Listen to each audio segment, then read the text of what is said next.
Hello everyone and welcome back to Randomised Gaming. I'm just going to provide a brief commentary to this gameplay video as we're going to show you 20 minutes of gameplay from the recently released independent developed video game Pity Pit. And this was released on the 18th of March 2020 and it was developed and published by Panda Indie Studios.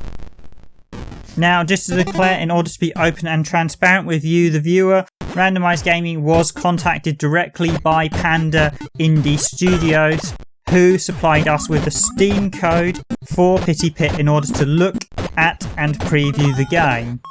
So we have done, as I really did quite enjoy this arcade style game. I'm only just going to commentate over the first few minutes and then just going to show you a couple of gameplay runs of me trying to get as far as I could in this game. So Pity Pit is an arcade style digging game. I would say similar-ish to Dig Dug, but Dig Dug is a single screen sort of arcade title. This reminds me a bit more of something like Steam World Dig where you have to dig down. Visually this has very much a sort of Commodore 64 style.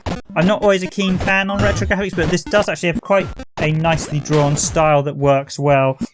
So it does have a certain nostalgia feel if you're nostalgic for those type of systems. It handles and controls really well as you'd expect for a platformer, which is nice. And the aim of Pity Pit is to rescue your kidnapped girlfriend, Gwendoline. And you do this by having to dig down through 5 separate stages. Now, so far I've only managed to get to the 4th one, and it's fair to say the difficulty does ramp up pretty quickly in this. So basically, as you dig down through the various floors and stages, you have to avoid hazards, enemies, and try, and as you're digging down, on top of being chased by a series of rocks and whatever, you can buy upgrades and fashion better weapons and equipment by collecting resources and minerals as you dig down through. You can see certain squares that have things hidden inside them. There's also a shop you can buy items from by finding gold coins, and you start with 2 lives, so there's 2 hearts in your top corner. You can also buy more hearts. Taking a hit depletes your life by 1, and of course when you deplete all your hearts you die and have to go right back to the start of the game. Because it's procedurally generated, this reminds me a bit of like an endless mode, so you can't continue your progress from where you left off, and you can't select, as far as I could see, any of the starting stages, so you always go back to level 1. You can also upgrade your pickaxe or swap it even for a shovel in the foundry, and there's also bombs that you can upgrade as well. But again, all these power-up items, even once upgraded, will reset once you die.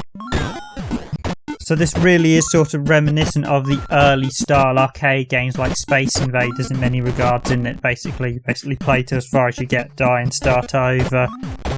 I think overall it's a sort of well made title that's quite a lot of polish for such a short game.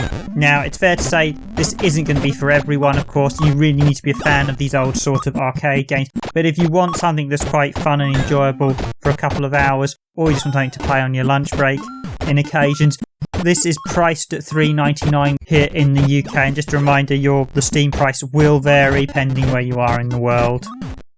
So I'm not going to say any more, and I'll just play the game and let you decide if you're interested in picking this up. And as always, just to make a quick mention, if you like our content, please do hit that like button. And as always, if you haven't subscribed to the channel, please do subscribe to the channel by hitting that subscribe button.